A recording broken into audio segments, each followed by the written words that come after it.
So this is the second video of a four-part series dealing with the four essential skills that a system operator should, in my opinion, acquire.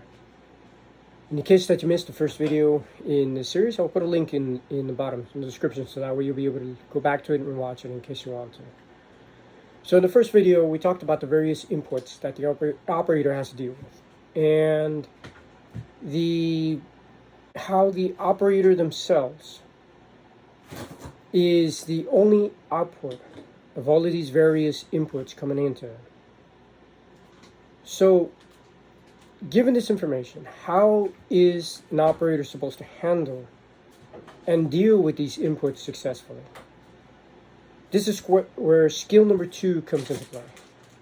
Skill number 2, in my opinion, that the operator must be able to acquire in order to be able to become a good system operator, is the ability to prioritize and organize the current inputs that they are receiving and the tasks necessary that they have to do according to respective importance and urgency. So, what do I mean by this? To put it briefly, all I'm trying to say is focus on the important stuff first and let everything else be taken care of later. So in other words, first things first. So let me explain this concept just a little bit further. Back in, I'd say roughly about November 2007, somewhere around that time frame, there was a university professor by the name of Pausch. And he was giving his last lecture to university students at that time prior to his passing. He was fortunately suffering from stage 4 pancreatic cancer, of which unfortunately at this time there's no cure. And knowing that he was at the end of basically the last months of his life, he wanted to give an important lecture about the most important lessons that he could provide to his students, and so that they could learn how to handle and deal with life as a whole. As part of this lecture that he was given, he mentioned Stephen Covey's quadrant. And in the midst of describing this quadrant, he explained according to an educational format, in an educational environment, he discussed how to break down and organize his day-to-day tasks into 4 categories, and how to organize them according to importance and urgency. Now, granted, his lecture was more talking about his life, how he handles his affairs, how he deals with it in an educational scenario. But I believe that if we were to apply that same principle and apply it mentally to an operations perspective, I believe that we can draw at least something that we can learn from and utilize that concept to help make decisions as a system operator.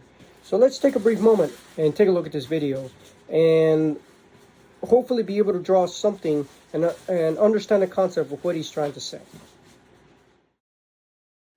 All right, this is the most important slide in the entire talk. So if you want to leave after this slide, I will not be offended because it's all downhill from here. And this is blatantly stolen. This is Stephen Covey's great contribution to the world. He talks about it in the 7 Habits book. Imagine your to-do list. Most people sort their to-do list either, the order that I got it, throw it on the bottom, or they sort it in due date list, which is more sophisticated and more helpful, but still very, very wrong. So looking at the 4-quadrant to-do list, if you've got a quadrant where things are important, and due soon, important and not due soon, not important and due soon, and not important and not due soon, all right, which of these 4 quadrants do you think, upper left, upper right, lower left, lower right, which one do you think you should work on immediately? Upper left. You are such a great crowd. Okay. And which one do you think you should probably do last? Lower right. And that's, that's easy. That's obviously number 1. That's obviously number 4. But this is where everybody in my experience gets it wrong. What we do now is we say, I do the number ones, and then I move on to the stuff that's due soon and not important. When you write it in this quadrant list, it's really stunning, because I've actually seen people do this, and they say, OK, and this is due soon, and I know it's not important, so I'm going to get right to work on it. And the most crucial thing I can teach you about time management is when you're done picking off the important and due soon, that's when you go here. You go to, it's not due soon and it's important, and there will be a moment in your life where you say, hey, this thing that's due soon but not important, I won't do it. Because it's not important. It says so right here on the chart.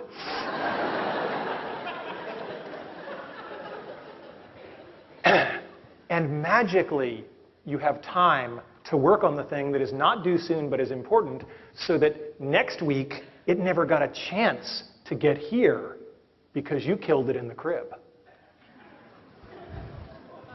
My wife won't like that metaphor. Okay, so based on what we saw in this video, he was breaking down how he approached his life, how he utilized this quadrant to break down his day-to-day tasks, his duties, and responsibilities on a day-to-day in an educational / professor type of environment, and how he was able to break everything down into its importance and time frame, whether it could be done now or later. I believe that operators could utilize this similar mental quadrant when dealing with, multiple inputs and tasks at once. Now, of course, in a busy control room environment, there's no way. There's no way that you as an operator is going to be able to come up with a list, take your time, write everything down, and organize everything into quadrants when everything needs to be done now. Everything needs to be sped up. Everything needs to be taken care of now at the moment. There's no way, right? And I get it. But what you can do is learn to apply this principle when things are slow and the shift is not busy. Try to at least think about it and apply it in the moments when you can. So that way, over time, as you continue doing it more and more, then as things speed up, you'll automatically be able to process this information quickly and be able to make the decisions faster, and therefore make the right decisions in the right order in a much quicker and more efficient manner. So number one, no matter where you go within a control room environment, there's a typical hierarchy of importance with regards to how tasks are done. And typically the order of importance is as follows. Number one, regardless of anywhere you go, safety is number one. Number two, the most important after that is reliability. Number three is restoration. And number four is communication. So let's break these down further. So number one is safety. Again, as I said a little bit ago, no matter where you go, no matter, what control center you're at, safety is the number one priority regardless of where you're at. No matter what actions you take, how deeply involved in the task you are, how far in the switching order you are in, or what type of phone calls or some sort of input you receive, should something occur, it's very important of you as a system operator to always ensure, no matter what, that everybody is safe. Safety is the top priority, hands down. And you as a system operator play an important role in the safety of personnel in the field. Why? Because typically the majority of the field activities come to the control center and get funneled through the system operator. Why? Because the system operator is the only person within the company who has a big picture overview of who's out in the field, who's working on what circuit, who's doing what. The system operator knows the current state of the system, which circuits have the reclosers turned off, which circuits are energized, which circuits are abnormally switched, which switching orders are currently, being worked on by personnel out in the field, and so on. The control centers have the big picture overview of everything that is currently happening in the electrical system in real time, and therefore are the key components of field personnel safety. You as a system operator are your brother's keeper at all times, and therefore you as a system operator must develop a good situational awareness and be able to keep track of everything that happens in the control center, which I will discuss in other videos on how to actually do that. Number two, reliability. Once all personnel are deemed considered to be safe, no matter what controls you work out of, the second most important thing that you as a system operator have to think about and have to ensure at all times is that overall system reliability is there. You as a system operator have to ensure that regardless of what actions you take or which situations you have to respond to, that the actions and the decisions that you make do not cause additional harm, additional unnecessary outages, rolling blackouts, voltage issues, current flow issues, limit violations, N-1 contingencies, unnecessary load shedding, and so on. Number 3, restoration. If regardless of the situation, if everybody's safe, and if you deem that the system is stable, then if necessary, then you can proceed to restore whatever has been lost or switched abnormally. And of course, number 4, communication. Unless deemed necessary and extremely important, or it's required by some sort of regulating entity, once all work is complete, then typically afterwards is when communications internal and external to the company can be made. But if within your region, within your area, there are certain rules and regulations in place where you have to make that communication as soon as possible, then by all means do it. Whenever you have a chance, once you do what you got to do.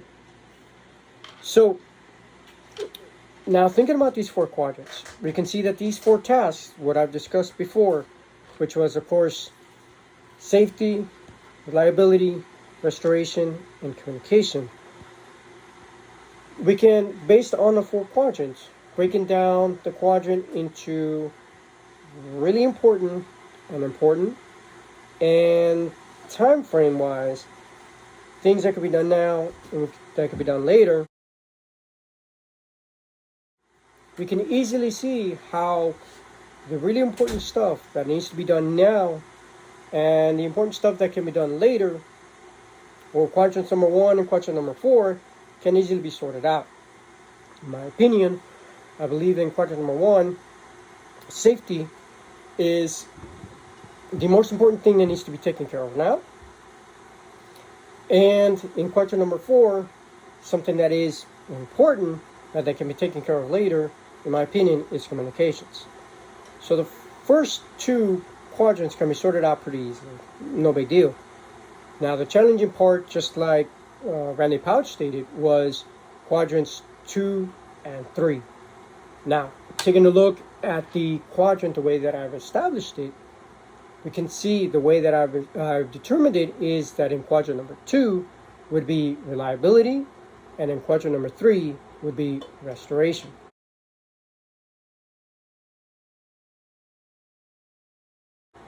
So, in my opinion, once safety is taken care of in the situation, I believe the next step would be to consider reliability, and then afterwards, restoration. However, this is not something that, of course, is set in stone.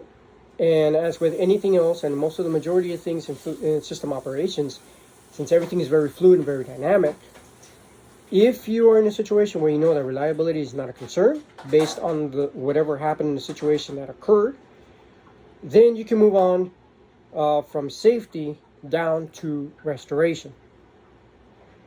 As a system operator, how would this concept of a quadrant apply to you, and how would it look like, especially on a shift if things get busy?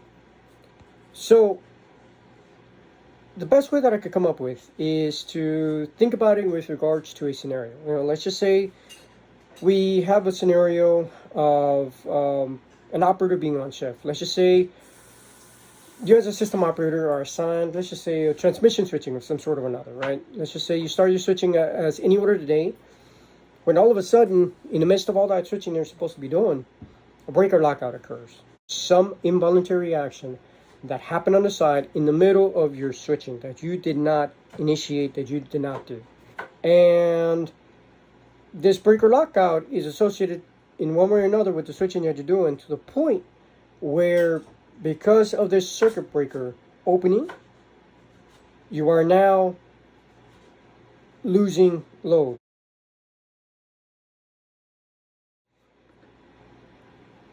Let's just say that breaker operates, right? All of a sudden you start receiving the alarms You see, receive some sort of automation through SCADA, and now you have multiple things that you have to work on at the same time in order to deal with this situation.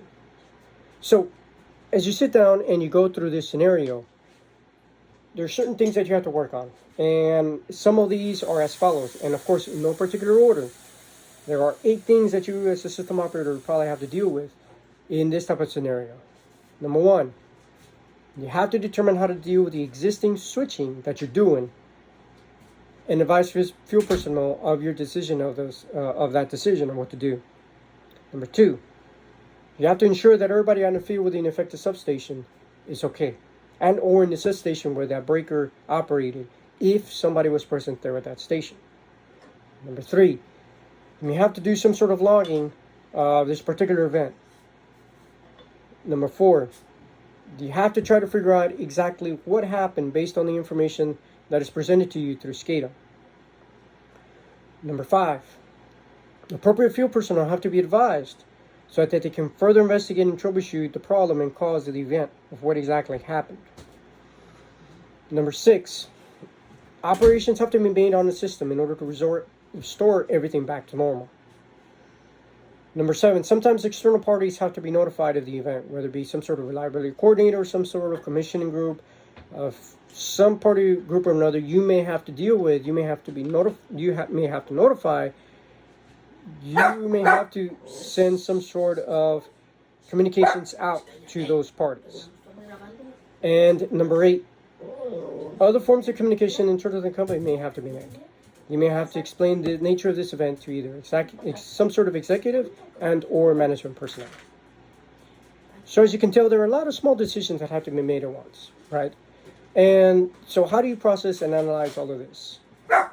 Well, let's use this quadrant, and hopefully I'm able to break everything down so that we can see how to think, how to analyze, and how to process everything properly.